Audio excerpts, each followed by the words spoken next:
Once upon a time, in a faraway kingdom, there lived a king named Eze. He was a great king to the people, but had one flaw.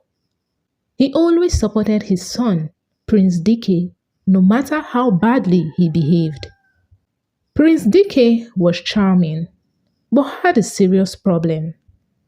He often promised young women in the kingdom that he loved them and wanted to marry them. Dike would introduce these maidens to his father, making them feel special and important. But after he had lay with them, he would grow cold and distant. He would threaten the maidens, telling them he never wanted to see them again in the palace, leaving the young women heartbroken. This situation continued for some time until one day Prince Dike met a maiden named Anwulika.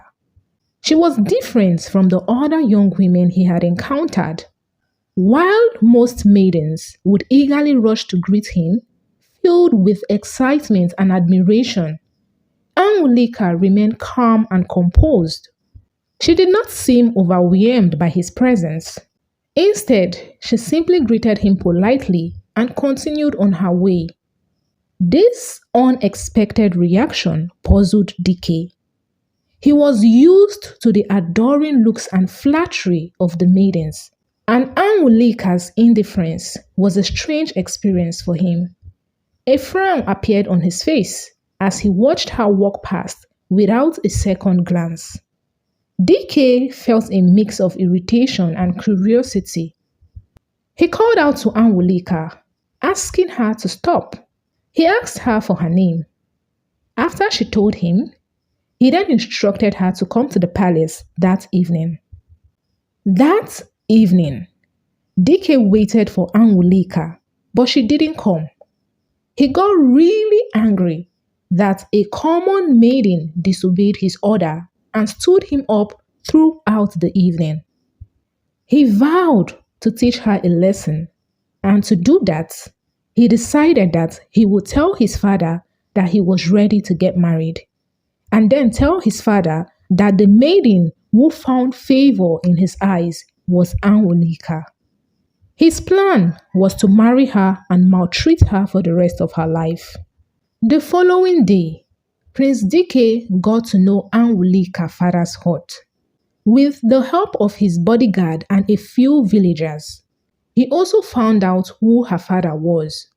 After his findings, he told his father that he had finally found the maiden he would like to get married to.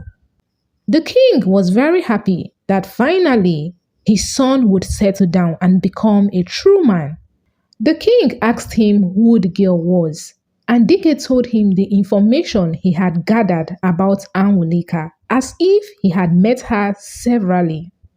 The next day, Prince Dike, along with his bodyguard, took some fresh palm wine, some tubers of yam, and cowries to Anwulika's father, Mazi Okoro, to ask for her hand in marriage. Anwulika's father could not contain his joy that a poor man like him will become a man of great relevance in the village. Anwulika was not home at that moment, as she had gone to the market to help her mother sell. Mazi Okoro accepted the prince's request. He felt she would be happy that a whole prince wanted to make her his wife. Who would say no to being the future queen of the village? So he accepted immediately. When Anwulika returned in the evening, her father excitedly told her about it. But to his surprise, Anwulika got angry. She told her father that she didn't want to be married to the prince and that he should return everything he had collected from the prince. But her father refused and told her that whether she liked it or not, she would get married to the prince and become the future queen. Mazi Okoro could not let such a great opportunity pass him by. It was an opportunity for him to enjoy wealth, and he praised the gods for the day Anwulika was born. All through the night, Angulika laid awake crying.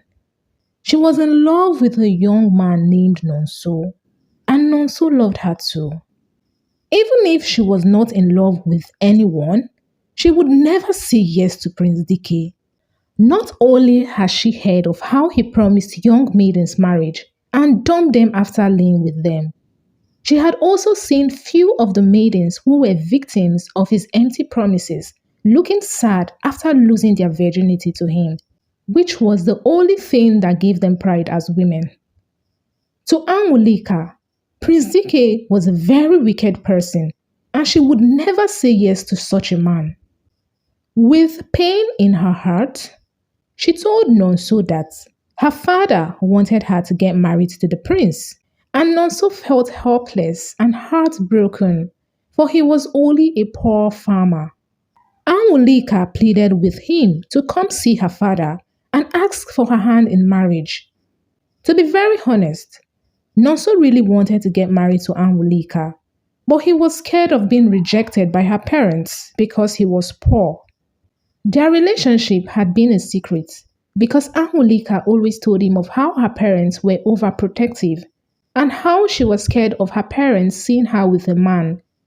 Angulika, almost crying, told him that she would say yes to him, believing that her father would have no other choice than to allow her marry the man she loved, instead of forcing her on the prince. Somehow, Nonso believed what she said. After all, her father was not aware that she was in love with someone, as their relationship had been a secret. He convinced himself with the thought that every father wants their daughter's happiness. The following day, Nonso took some of his farm produce to see Angulika's father to ask for her hand in marriage. But Angulika's father chased him away and warned him never to step a foot into his compound. After that day, Angulika's movements was strictly monitored by her father, just so she would not meet with Nonso again. Angulika had cried and pleaded with her father not to make her marry the prince against her will, but her father stood his ground and went ahead to fix a date for the marriage ceremony. Her dreams of marrying Nonso were gone, replaced with sadness and fear for what her life would become. On the night of her wedding, Angulika sat in the prince's big hut, feeling like a prisoner. The prince came to her with a wicked smile. That night, he treated her cruelly, forcing himself on her. Angulika cried bitterly. She had kept herself pure for Nonso, dreaming of a loving wedding night with him. Instead, her reality was harsh and painful, and her heart broke even more. That night, as she lay awake on her mat, Angulika made a vow. She promised herself that the prince would pay for what he had done. From that day, whenever she cooked his food, she added her urine to it. She also mixed some herbs she had heard were harmful and could slowly make a person weak over time. Whenever she gave him water to drink, she spat in it before serving him. Though the prince often forced himself on her, Angulika secretly drank special herbs afterward to cleanse her body in order not to fall pregnant for him. Prince Dike continued to treat her badly, while Angulika continued to poison his food. Her life was filled with pain, but she refused to let him break her completely. One day, Dike fell ill, and his sickness worsened with each passing day, despite receiving treatment from the best herbalist. His parents were filled with fear, believing their son might not survive, but Angulika felt no pity for him.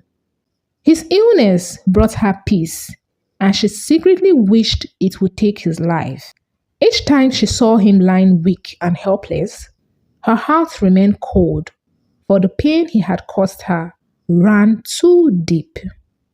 After many weeks of battling his illness, DK began to recover. His strength slowly returned, and hope lit in his parents' eyes. However, Angulika's peace turned to worry.